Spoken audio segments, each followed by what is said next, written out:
नमस्कार, मैं राकेश परमार और आप देख रहे हैं महत्वपूर्ण मुद्दा। मित्रों, महत्वपूर्ण मुद्दे में आज सबसे महत्वपूर्ण विषय तो यह था कि दिल्ली एनसीआर समेत समूचे उत्तर भारत में बरसात से हुए आफत की जो स्थिति उत्पन्न कर दी है वह बहुत विषम और विभत्स होती जा रही है। मैं दिल्ली में रहता हूं। दिल्ली एनसीआर समेत और भी जगह पर जो सीन है उसका वर्णन किया नहीं जा सकता।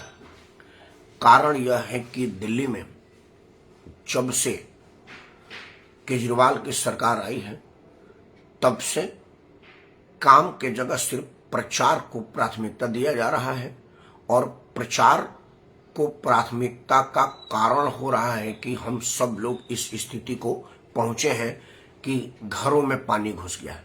यह पहली बार हुआ है कि दिल्ली के लुटियन जोन, मतलब जहां मंत्री लोग रहते हैं, प्रधानमंत्री रहते हैं, बड़े बड़े अधिकारी रहते हैं, आज उसका ग्राउंड फ्लोर सभी का डूब गया।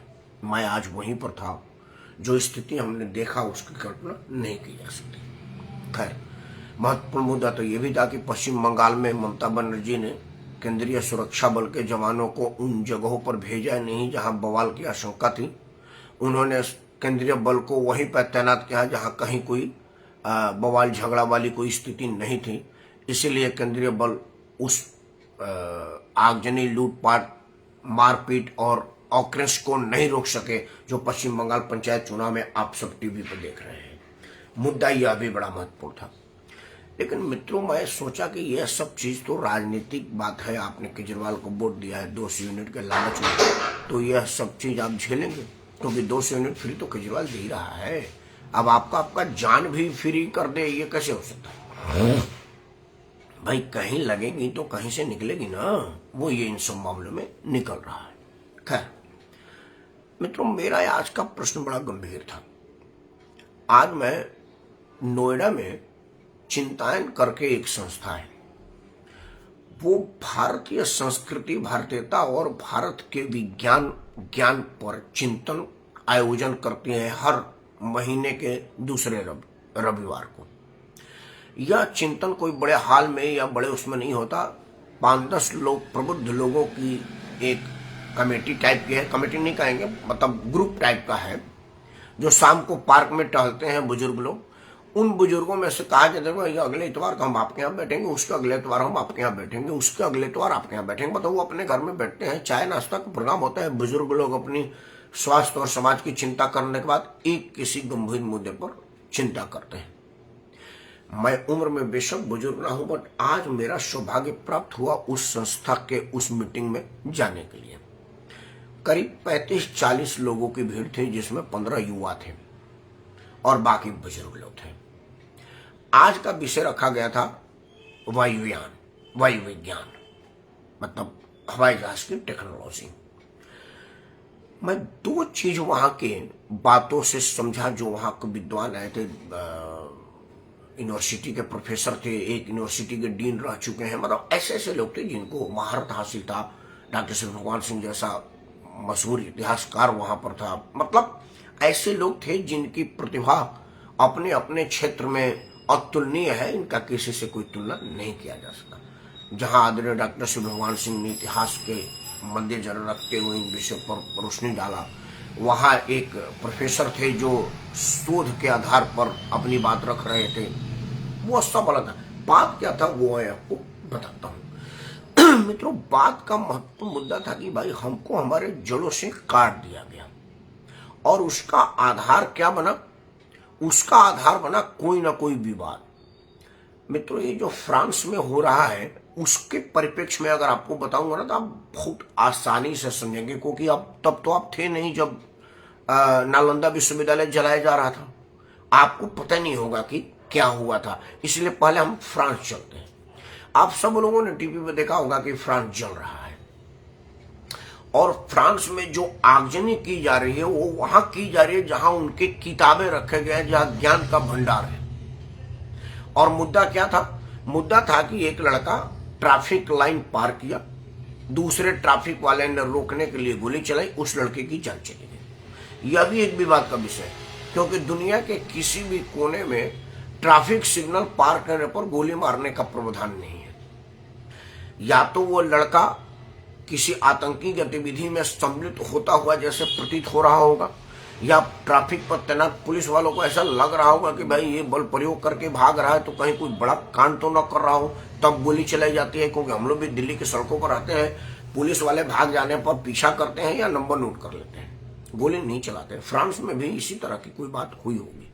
या तो वह लड़का उस वक्त के पुलिस वालों को यह विश्वास दिलाने में कामयाब हो गया होगा कि मैं बहुत बड़ा आतंकी हूं और कोई बड़ा वारदात करने जा रहा हूं, तो शहर को बचाने के लिए एक आदमी की जान लेना न्याय संगत होता है, क्योंकि एक आदमी की जान कई लोगों की जान के बदले में दी जाती है। उस पुलिस वाले को ऐसा लगा होगा। एनीवे, जो हुआ वो दुखद हुआ, एक आदमी की मृत्यु हो गई। अब मृत्यु हो गई तो उसका परिणाम क्या हुआ? मैं मान लेता हूं 1% की फ्रांस की वो पुलिस जानबूझ करके उसको मार दिया, मान लिया, यही बात मान लिया। या भी मान लिया कि वो घुसपैठिया था इसलिए मार दिया, ये भी मान लिया कि वो मुसलमान थे इसलिए मार दिया। ये सारी बातें मैं मान लेता हूं। उस क्रिया का प्रतिक्रिया क्या हुआ? आप उस पुलिस वाले को मार देते, उस पुलिस वाले को जला देते, उस पुलिस वाले के परिवार भर को नुकसान पहुंचा देते। लेकिन ऐसा कोई आतंकियों ने, कोई उपद्रवियों ने नहीं किया। उन उपद्रवियों ने ऐसे ऐसे बिल्डिंगों को चिन्हित पहले से कर रखा था। मतलब कि करना क्या है, जहां ज्ञान पुंज है। फ्रांस के जिस दीदी जी को सादर पड़ा, फ्रांस के जिन जिन बिल्डिंगों में आग लगाई गई है वो सारा ज्ञान का भंडार था। जैसे मेरा नालंदा विश्वविद्यालय था, एटमिक प्रतिष्ठान थे, महत्वपूर्ण प्रतिष्ठान थे, जहां पर कुछ चीज संग्रह करके फ्रांस की सरकार रखी थी। मतलब इनकी प्रवृत्ति जो है ये कम्युनिस्टों का, मुसलमानों का और ऐसे लोगों का, कि वो सबसे पहले जहां कब्जा करना चाहते हैं वहां के ज्ञान के भंडार को नष्ट कर देना चाहते हैं। जैसे हमारा नालंदा विश्वविद्यालय को ही जला दिया गया, नष्ट कर दिया गया।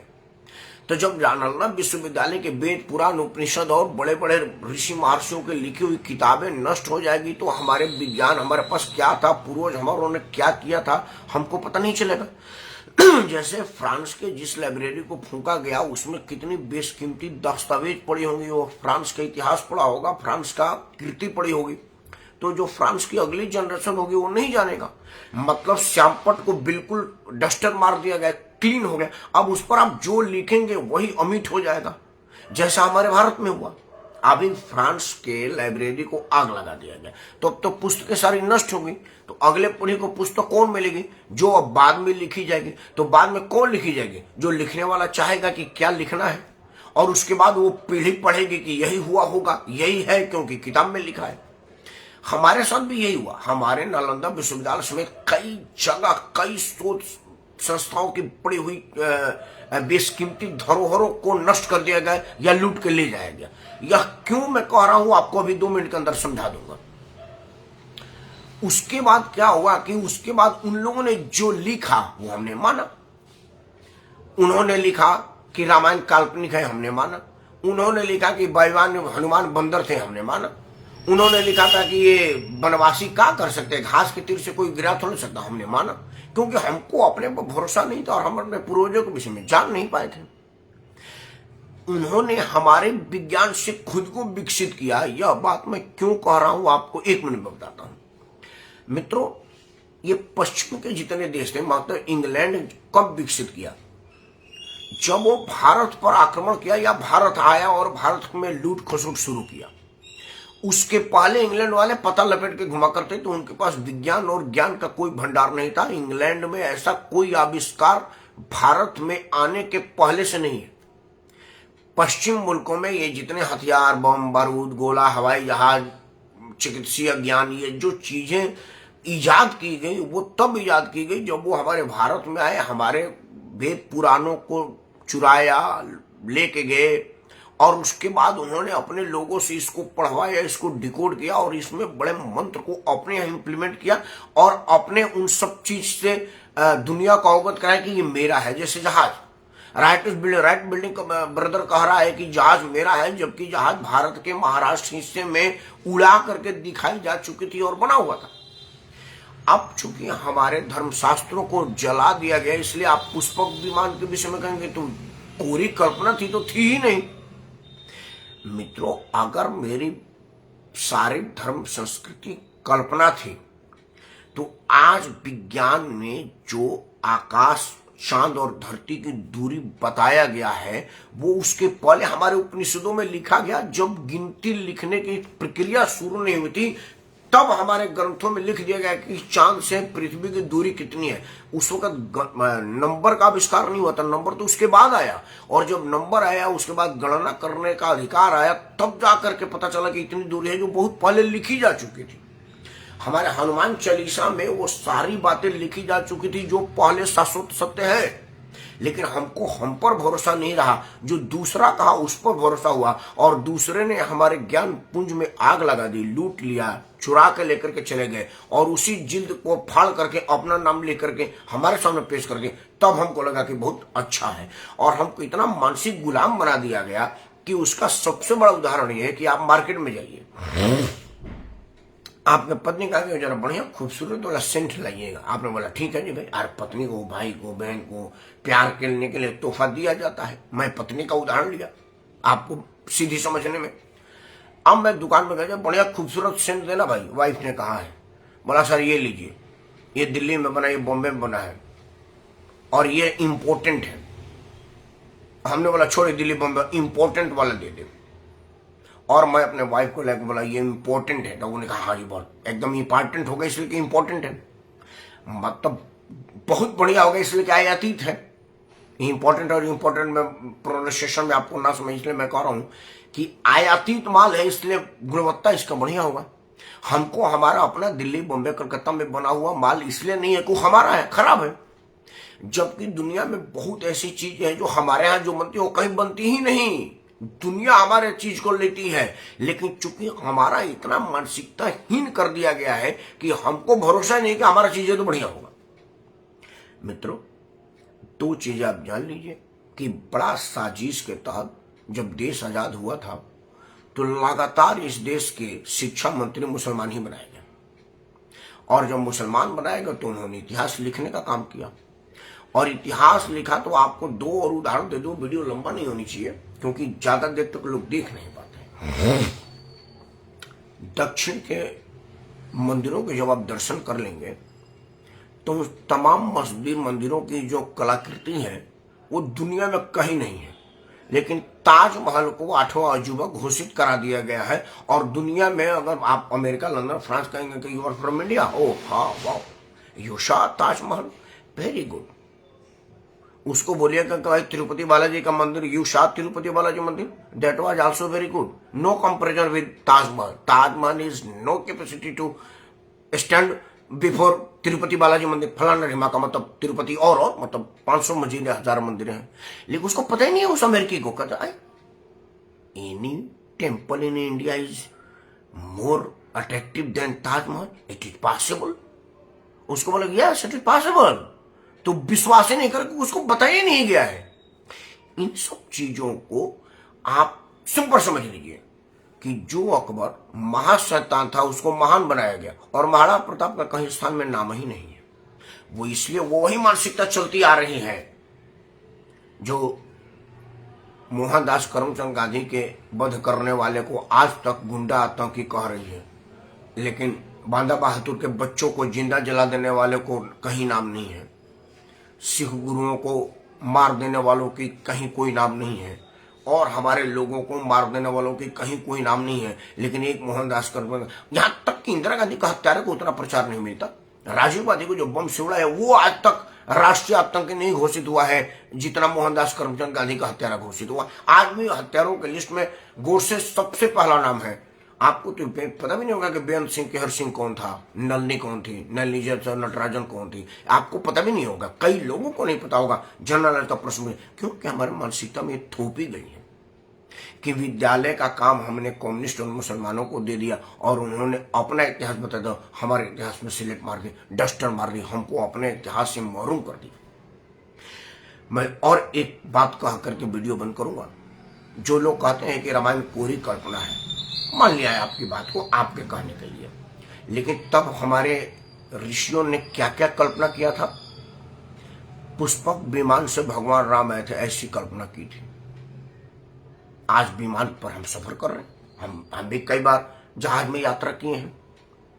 हमारे काकभूषण जी माता सीता के पांव में चोंच मार दिया, मतलब बाइट मार दिया। राम ने तीर उठा करके मार दिया। काकभूषण जी तीनों त्रिलोक 14 घूम आया और वो तीर एक बिकता, एक हाथ मतलब कुछ दूरी पर काकभूषण जी का पृथक गया और सारे त्रिलोक चले गए। अंत में हुआ कि आए शरणागत में उन्हीं के पास जाइए। तब वो आए, काकभूषण जी इशारा कर तो बोले को मैं जो तीर छोड़ दिया वो टारगेट को दे के मारेगा, छूट नहीं सकता, चलो तुम्हारे एक आंख फोड़ देते। तो कौवा के एक ही आंख होता है, वो दोनों तरफ ऐसे ऐसे करके उसी आंख से देखता है। आज की तारीख में आप देखते होंगे ना कि टारगेट खोद करके ऐसी मिसाइलें बनी है जो टारगेट ढूंढ करके मारेगा, जहां जहां टारगेट जाएगा वहां वहां मारेगा। लेजर टेक्नोलॉजी की बात हो रही है। आज कहा जाता ना कि समुद्र में पुल बना दिया गया, तो उसको तो नासा ने देख भी लिया, लेकिन हम उसको अपने पे भरोसा नहीं है। मित्रों, सबसे पहली बात है कि आप अपने जड़ों से जुड़े और अपने पे भरोसा करें। आप अपने विज्ञान पर भरोसा करेंगे, आप अपने ज्ञान पर भरोसा करेंगे तो यह पाएंगे कि दुनिया में आपसे ज्यादा समृद्ध ज्ञान किसी का नहीं। मैं वेद पुराण की गूढ़ बातों में आपका टाइम खराब नहीं करूंगा, क्योंकि मुझे मालूम है कि आप ये वीडियो पूरा देखेंगे नहीं, और देखेंगे भी तो इसको मानेंगे नहीं। लेकिन मैं एक दो चीजों की शुरुआत आपको करने की बात कह रहा हूं। आपको पता होगा टेलीफोन पर जो हम हेलो बोलते हैं, वो हेलो का मतलब क्या होता है? हेलो एक लड़की का नाम था और जिसने टेलीफोन बनाया था उसके मतलब प्रेमिका का नाम था हेलो। तो उसने उस फोन पर सबसे पहली बार उसका नाम रखा। जैसे मैं नाम रखूंगा आदरणीय प्रेमनाथ द्विवेदी। प्रेमनाथ द्विवेदी उच्चारण नहीं है, नाम है। अब वो क्या होगा कि प्रेम नारायण द्विवेदी वो शब्द ही बन गया। जो फोन उठाएगा वो बोलेगा प्रेम नारायण द्विवेदी। प्रेम नारायण द्विवेदी को लोगों को पता नहीं है किसी का नाम है। तो जो हेलो था वो उसका नाम था, लेकिन आज भी टेलीफोन पर फोन उठाते हैं हेलो, क्योंकि वो प्रचलन में आ गया। अब लोगों को बताओगे कि हेलो तो कितने लोग कहेंगे यार झूठ बोल रहे हैं। हेलो का मतलब हाँ बोलो। 90% लोग कहेंगे कि हेलो का मतलब हाँ बोलो, इसका शॉर्ट फॉर्म हुआ। उसको ये पता नहीं कि हेलो एक लड़की का नाम है। आप 2-3 चीजों का शुरुआत कर सकते हैं। अब मैंने तो लिखना शुरू कर दिया वंदे मातरम। पहले मैं लिखना था नमस्कार मित्रों, मैं राकेश परमार और आप देख रहे हैं मुद्दा। अब लिखने लगा वंदे मातरम, जय श्री राम, जय भारत महान। और चूंकि भारत के संविधान में कई चीजें, कई अशुद्धियां हैं जिन पर सुधार करने की जरूरत है, इसीलिए मैं लिखता हूं जय हो भारत का संविधान, क्योंकि संविधान की जय हो। यह संविधान में लिखा गया है कि कोई आदमी हमारे इतिहास को डिस्ट्रॉय कर सकता है और उसको कुछ नहीं होता। तो आप 2-3 चीजों की शुरुआत करें। सबसे पहले 10 मिनट 5 मिनट चिंता करें कि भाई ऐसी कोई तीर थी ना जो रावण के नाभि को सुखा दिया था, अमृत को। ऐसी कोई तीर थी ना जो अग्नि बरसा दिया था और जला दिया था काकभूषण गरुड़ जी के पंख को। यह कल्पना किया था ना, और आज दिख रहा है। मतलब जो हमारे ऋषियों ने कल्पना किया है, आज पश्चिमी देश उसका इजाद कर रहे हैं। मतलब मेरे ऋषि पश्चिमी देश से बहुत आगे समृद्ध थे। सोचने में ही बेशक मान लेता कि वो बिल्कुल नहीं था आपके खुशी के लिए, मेरा तो बिलीव है कि था। और दूसरा एक शब्द है जो शब्दों से हटा दिया जाए। जैसे जो अभी बार डिक्शनरी बनी ना, तो उसमें से 61 शब्द को हटा दिया, मतलब करीब 1300 कुछ शब्द हटाए गए। उसमें से 61 शब्द भी है। ट्रंकाल शब्द को भी अब हटा दिया गया, क्योंकि अभी इजाद में ट्रंकाल को हटा देगा तो ट्रंकाल शब्द को भी हटा देगा, क्योंकि कई नई शब्द ऐड किए जाते हैं और पुराने अनयूज शब्दों को हटा दिया जाता है। जो देखा जाता है 100, 200, 500 साल से कहीं कोई बोली नहीं जाती है, उन शब्दों को हटा दिया जाता है। मेरा मांग है कि जो ये मैथोलॉजी है ना, कि ये मैथोलॉजी है, मैथोलॉजी शब्द को डिक्शनरी से हटवा दिया जाए, क्योंकि यही एक ऐसा शब्द है जो हमारे सनातन का नाश कर रहा है। इस एक शब्द को हटाने की मांग किया जाए, बाइकआउट या हटाओ, दूर करो, भगाओ नजरों से, जो आप उचित हैशटैग माने, मैथोलॉजी को हटाइए। क्योंकि हमारे रियल स्टोरी को मैथोलॉजी का करके जो लोग प्रचारित करके हमको दिग्भ्रमित कर रहे हैं, असली हमारा जड़ से कटने का यह उदाहरण है। और उनको बताइए कि लाल बत्ती पार करने पर एक आदमी को गोली मारी जाती है और बदले में वहां का लाइब्रेरी फूका जाता है। यह क्या बता रहा है? क्या वह नालंदा विश्वविद्यालय को फूकने के प्रक्रिया का अगला कड़ी नहीं है? क्योंकि नालंदा विश्वविद्यालय फूकिएगा तो वहां का जितना ज्ञान पुंज होगा वो जल जाएगा, और उसके बाद जो हम बताएंगे वो रह जाएगा। वही वाला तो नहीं है ना। और सोचिएगा, आप कोई आदमी जो आदरणीय दीदी जी तो गए होंगे केरल में, आंध्र प्रदेश में और जगह जगह, वहां की जो मंदिरें हैं उसके सामने ताजमहल खड़ा भी नहीं हो सकता। मतलब ताजमहल पानी कम चाय है। लेकिन किसी भी किताबों में उसमें या सरकारी स्तर पर बताया नहीं गया कि कोई तिरुपति बालाजी मंदिर है या और मंदिर हो, मतलब कहीं कितने का नाम रखो। लेकिन आगरा के ताजमहल को 8वीं अजूबा घोषित करवा दिया गया, शैतान अकबर को महान बता दिया गया। लेकिन दारा सिकोह को कोई नहीं जानता।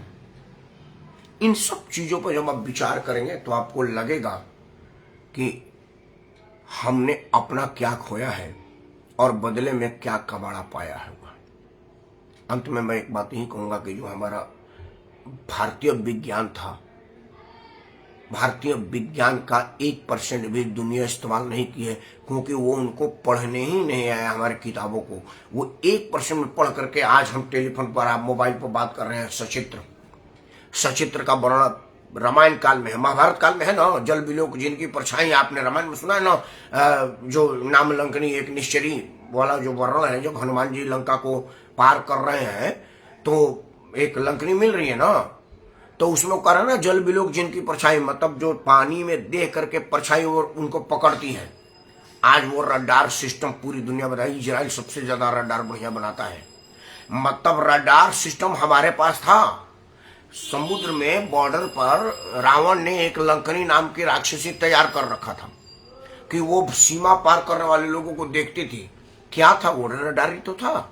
आज हम उसको दत्तकथा कहकर हल्के में हटा देते हैं और आज इजराइल उसी तकनीक पर रडार बेच रहा है।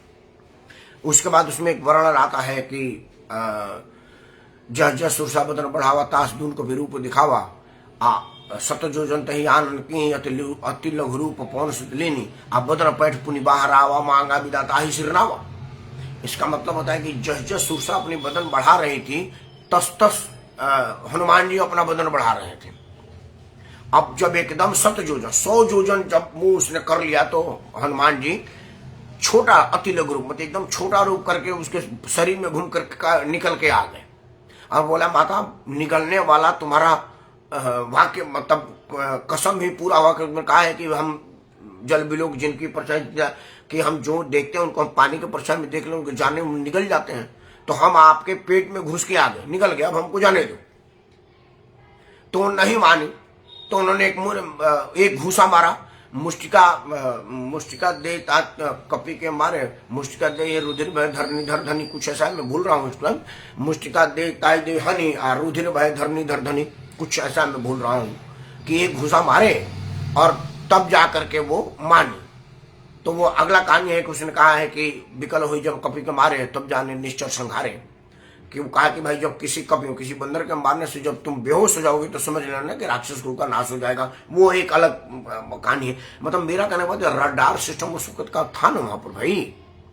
उन सब चीजों को जब आप सुनेंगे, बात करेंगे, समझेंगे तो लगेगा कि हमारा विज्ञान कितना ऊंचा था और हमको कहाँ अंधेरे में रखा गया। इसलिए इनसे बचिए जो आपके ज्ञान पुंज को आग लगाते हैं, इनसे बचिए जो आपको झूठा और नीचा दिखाते हैं, इनसे बचिए जो आपके पूर्वजों को कल्पना बताते हैं, इनसे बचिए जो आपको आपसे परिचय नहीं कराते हैं, और उनके साथ रहिए जो आत्मसात करते हैं आपके ज्ञान को, जो आपको आपसे परिचय कराते हैं, आपके महान परंपरा से अवगत कराते हैं। ऐसे लोगों के संगत में रहिए और जब भी संभव हो वेद उपनिषद पढ़िए। और एक बात का ध्यान रखिए कि गूगल से मत पढ़िए, क्योंकि गूगल वह अधकचरा ज्ञान है जिस पर लोगों ने परोस रखा है। क्योंकि मैंने गूगल पर वेद पढ़ने का प्रयास किया और एक जगह मुझे इत्तेफाक से वेद मिल गया, तो वहां देखा तो मैंने देखा कि दोनों अलग अलग चीजें हैं, बिल्कुल उसकी मीनिंग अलग है।